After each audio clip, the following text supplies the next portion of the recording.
Scan to unlock Sovi and ace your tests. Automatic stabilizers can feel sneaky, but this one is quick. Spot what changes automatically when aggregate demand rises and the correct choice pops out fast. Automatic stabilizers are built into the economy already, so they respond without Congress passing a new law, which means we should ignore choices that require deliberate policy changes.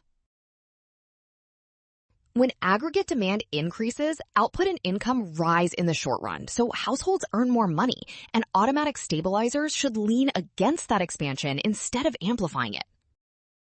In a progressive tax system, higher income means paying more taxes automatically, which pulls spending down a bit, so option A is the stabilizer.